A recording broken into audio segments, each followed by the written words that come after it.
Today, we journey to the serene town of Sedona, Arizona, a place often associated with healing and tranquility. But in 2021, its calm was shattered by a shocking discovery: the body of a 20-year-old under strange and unsettling circumstances. This is the twisted tale of a teenage groom, a 65-year-old Bridezilla, and a marriage that ended in murder. Ethan Beasley, a quiet and reserved 19-year-old, grew up in the small town of Cottonwood, Arizona. Known for always carrying a guitar on his back, Ethan had a passion for music and dreams of one day becoming a musician. He had just graduated high school in May 2021 and, like many teenagers, was still figuring out his path in life. Ethan lived with his mother, Emily Beasley, in a modest trailer on the outskirts of town. Their financial struggles weighed heavily on the family, especially after Emily lost her job during the economic fallout of the pandemic. As a single mother, Emily worked tirelessly to provide, but the mounting debt and stress took a toll on both of them. Despite these challenges, Ethan had a gentle heart, often helping others even when he was struggling himself. In the days leading up to his death, Ethan found himself in an unexpected and bizarre situation. Just 1 week earlier, he had married 65-year-old Gertrude Jerry Harford, a wealthy retiree known for her flashy lifestyle and string of failed marriages. Their wedding, held at a luxury resort in Sedona, was an extravagant affair, complete with lavish decor, a gourmet menu, and a custom designer gown for Jerry. Ethan, however, seemed out of place amidst the grandeur. He appeared nervous and overwhelmed, leading many to question what had driven the introverted teenager to make such a drastic decision. The announcement of their marriage stunned everyone who knew him, leaving friends and family puzzled by the unlikely union. Some believed Ethan's choices were tied to his family's financial struggles, while others worried he was being manipulated.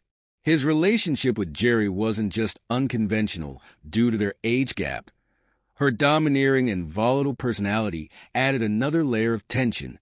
Known for her outbursts when things didn't go her way, Jerry's behavior left Ethan feeling increasingly suffocated. Confiding in his mother, Ethan expressed doubts and fears about his marriage. Despite his concerns, Emily encouraged him to stick it out, hoping the union might provide stability. Torn between his mother's advice and his unease with his new reality, Ethan felt trapped. He withdrew from friends, spending most of his time at Jerry's house. His dream of becoming a musician seemed farther away than ever, and he struggled to envision a future he could embrace. On the morning of October 8, 2021, Sedona's peaceful atmosphere was shattered by a chilling discovery.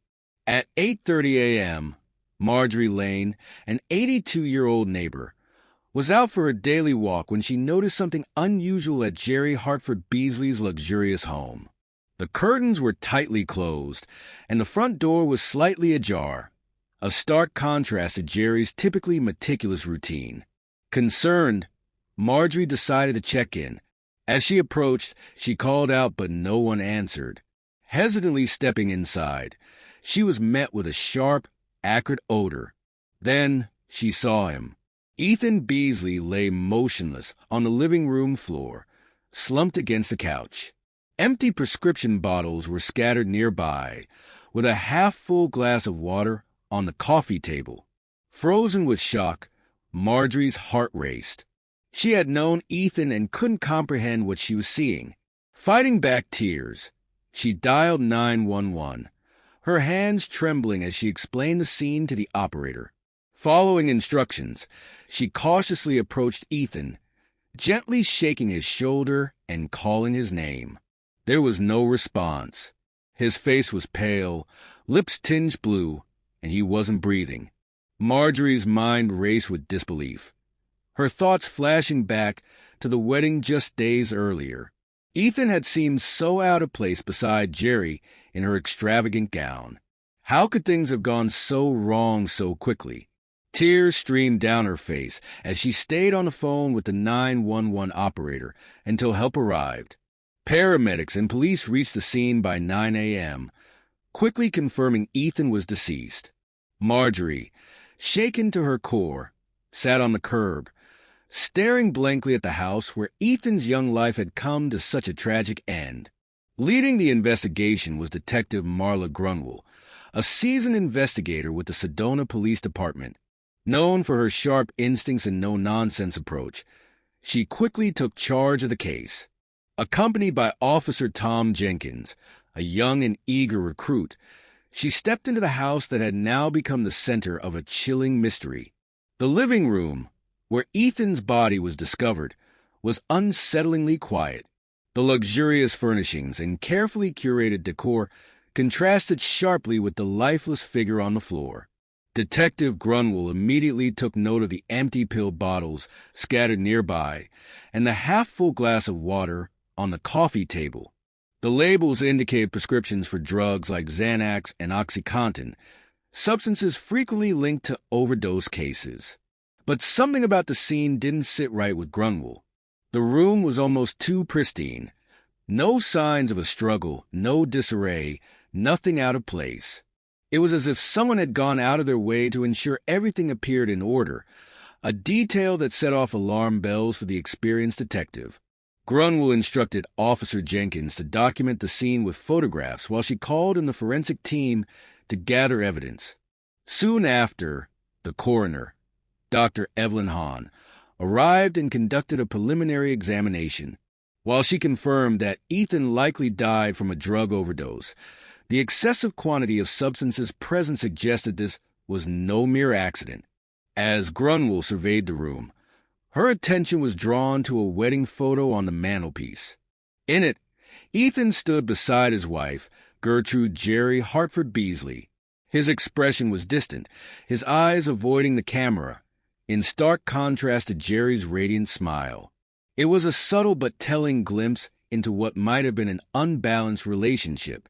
Forensics meticulously collected the pill bottles, the water glass, and any other potential evidence.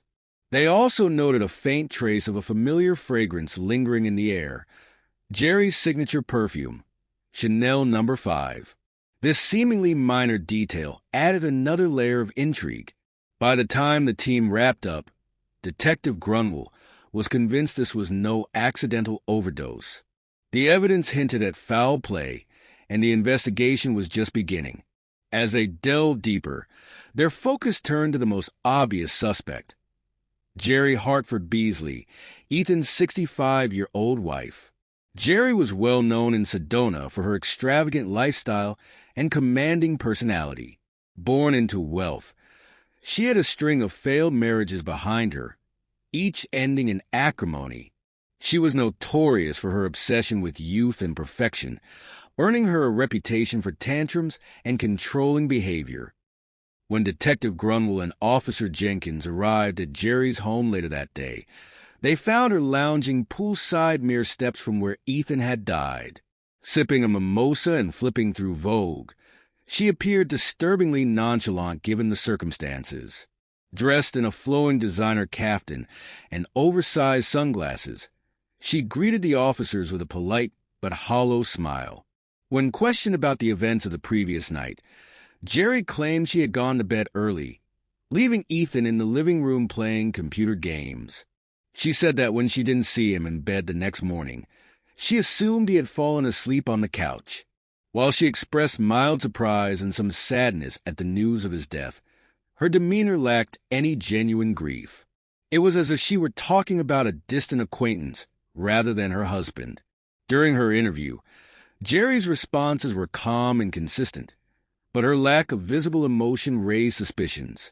She answered questions with precision, almost as if rehearsed, and seemed more concerned with maintaining her composure than mourning her young husband. When asked about the pill bottles, her responses were vague, adding to the mounting doubts surrounding her involvement. Jerry claimed that Ethan had been struggling emotionally and was prescribed medication to help him cope. She insisted she had no idea he might overdose, suggesting that he might have taken more pills than intended during a moment of despair. Despite her calm demeanor, Detective Grunwell noted some inconsistencies in Jerry's story. For instance, Jerry mentioned Ethan had been playing video games, but the television was off when Marjorie Lane discovered his body. Additionally, the master bedroom bed was untouched, hinting that Jerry may not have gone to bed at all that night. The more Grunwald pressed, the clearer it became that Jerry was withholding information. However, without solid evidence, the police couldn't detain her. Jerry's alibi appeared airtight, but her behavior left a shadow of doubt. As the interrogation ended, Detective Grunwald couldn't shake the suspicion that this poised, glamorous woman was more involved in Ethan's death than she let on. With Jerry still a person of interest, the investigation shifted to a second suspect, Emily Beasley, Ethan's mother. At 49, Emily had endured a life of hardship and poor choices, each seemingly worse than the last. Struggling under a mountain of debt, Emily had resorted to selling prescription drugs illegally, a secret that wasn't as well kept as she hoped. Her multiple arrests were well documented, and Detective Grunwald suspected that desperation had driven Emily to encourage Ethan into his ill-fated marriage with Jerry. The union seemed like a lifeline for Emily, a chance to escape her financial woes. But what had it cost her son? When brought in for questioning, Emily appeared frazzled and anxious, dressed in faded jeans and a worn t-shirt. She was a stark contrast to Jerry's polished image. Her hands shook as she lit a cigarette, and her voice wavered as she answered the detective's questions. Emily admitted to encouraging Ethan to marry Jerry, portraying it as an opportunity he couldn't pass up. She described the lavish wedding at a luxury Sedona resort, where Ethan had looked out of place amidst the opulence. Emily claimed she wanted the best for her son, believing Jerry could provide him and her with the financial security she never could. However, when the conversation turned to the drugs found at the scene, Emily became defensive. She denied any knowledge of the pills and insisted Ethan must have obtained them elsewhere. Detective Grunwald wasn't convinced. Emily's financial struggles, her legal dealings, and her desperation to secure her future all painted a troubling picture. Under pressure, Emily's responses became increasingly erratic. At one point, she claimed she hadn't seen Ethan in days, only to later admit she had visited him the night before his death. Her nervous demeanor and contradictory statements deepened the detective's suspicions. Emily's connection to the drugs and her clear motive to ensure the marriage worked made her a prime suspect. Detective Grunwald saw Emily as shrewd and willing to do whatever it took to protect herself, even if it came at the expense of her son.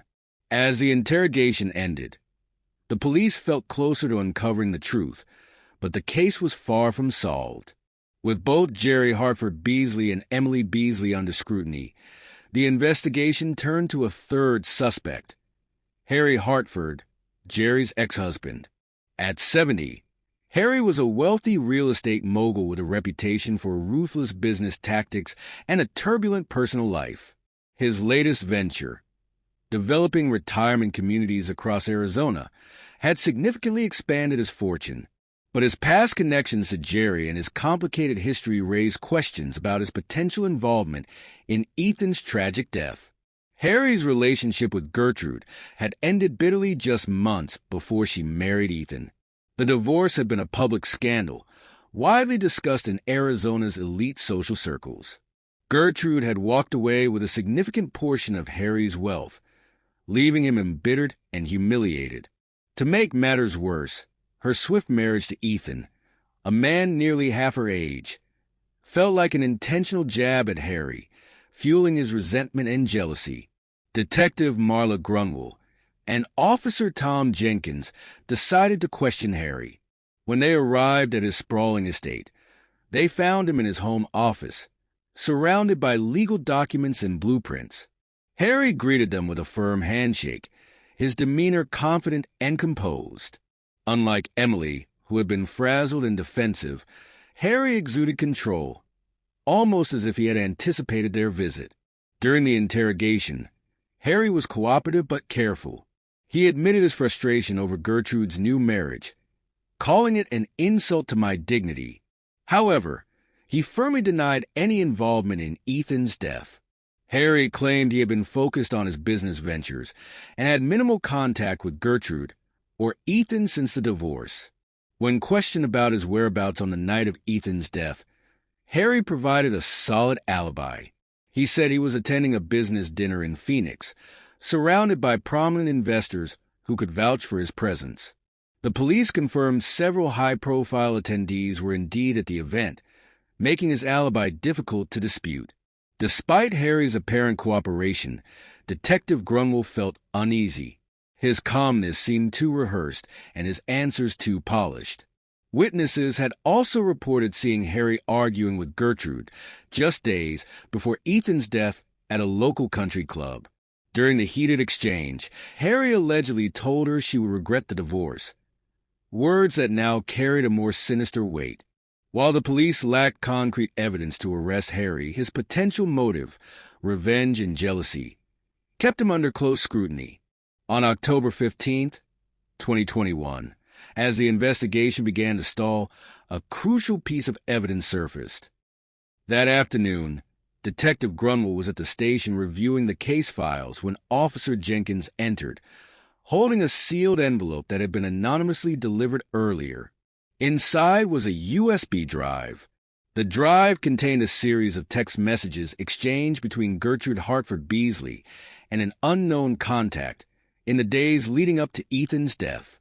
The messages revealed Gertrude's plans to divorce Ethan and cut him out of her will. They also implicated Emily Beasley, as Gertrude intended to use Emily's illegal drug dealings as leverage to ensure her financial security. The text painted a disturbing picture of Gertrude's frustration and contempt for Ethan. In one message, she complained, "He's useless to me, boring, sullen, and incapable of satisfying me. I can't take it anymore." In another, she shockingly wrote, "Emily and that pathetic kid are going to regret crossing me. I'll make sure they pay." Even more troubling was the revelation of a third party involved, an individual helping Gertrude gather evidence on Emily's drug dealings. This anonymous contact was later identified as one of Gertrude's private investigators. The messages not only provided insight into Gertrude's mindset, but also hinted at a carefully orchestrated scheme to rid herself of both Ethan and Emily. The police now had a clearer picture of Gertrude's intentions, but the question remained: who else was involved, and how far would Gertrude go to protect her secrets?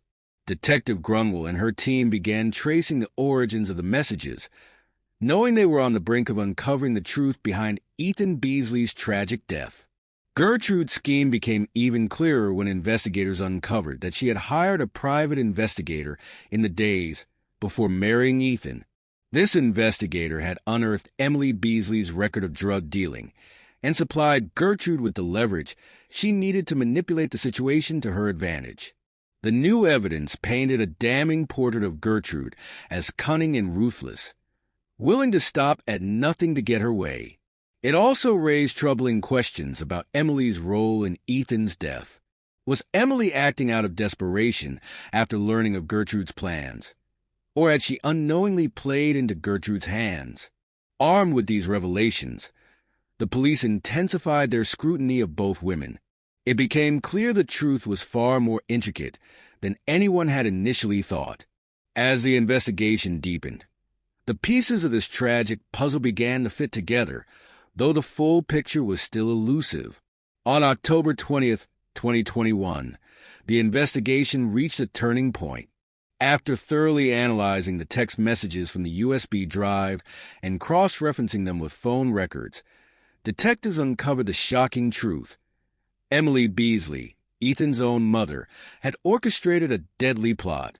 Emily, a 49-year-old woman plagued by debt and a lifetime of poor decisions, saw Ethan's marriage to Gertrude as her escape from financial ruin.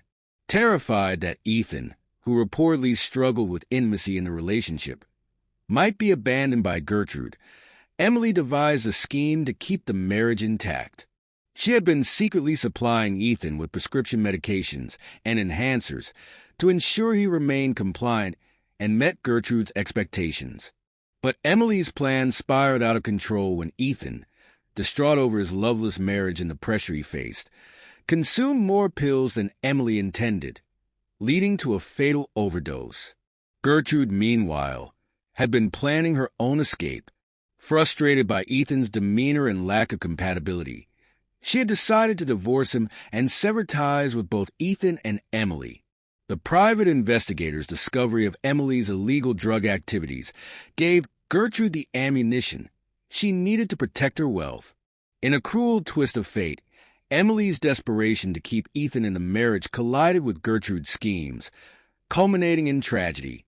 On the night of Ethan's death, Emily had increased Ethan's dosage, hoping to calm him, but Ethan, overwhelmed with despair, took an additional amount on his own. When confronted with the overwhelming evidence, Emily initially denied her involvement. However, as Detective Grunwald laid out the messages, phone records, and toxicology findings, Emily's defenses began to crumble.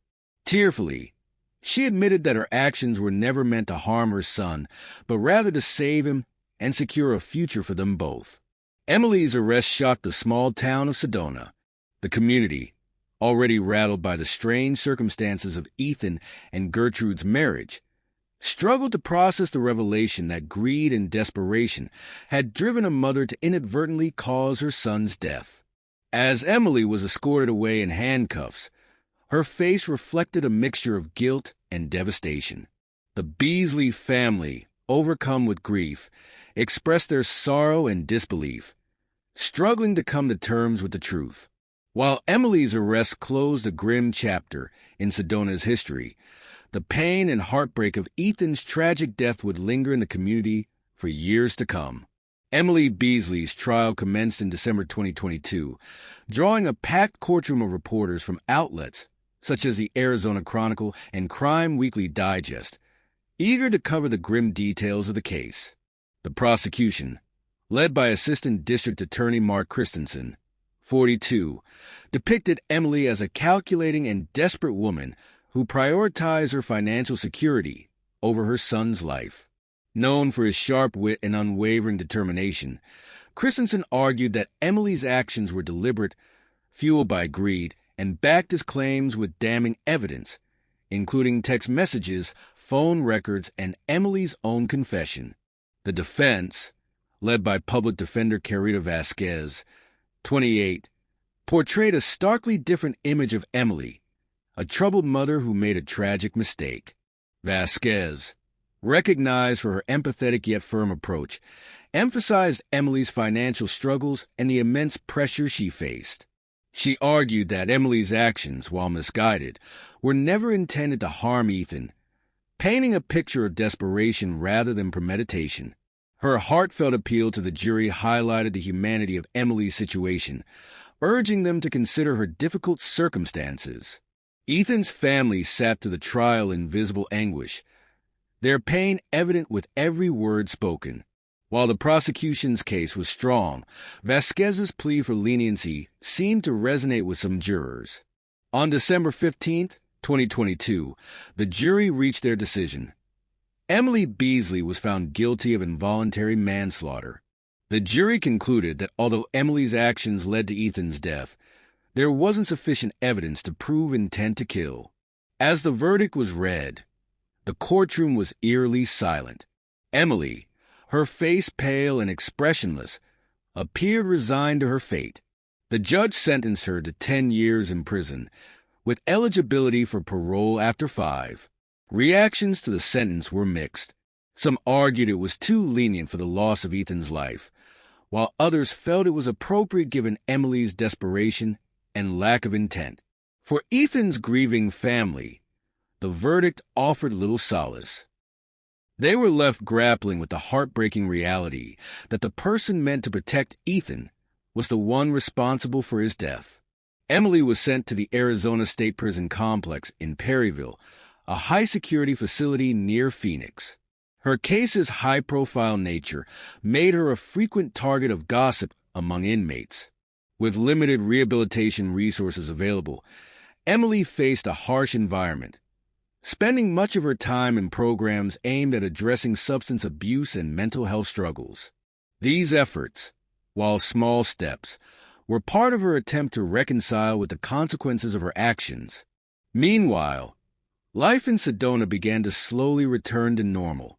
The town held a memorial for Ethan at a local park, where friends, family, and neighbors gathered to honor his memory.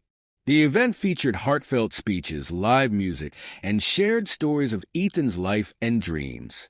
It served as both a tribute and a moment of healing for a community shaken by tragedy. As the months passed, media coverage of the case dwindled, giving way to new headlines. However, the events surrounding Ethan's death and Emily's trial left a lasting imprint on Sedona. The case remained a poignant reminder of how greed, desperation, and fractured relationships can lead to devastating outcomes. Those affected by the tragedy continued to navigate their grief, holding on to memories of a young life taken far too soon.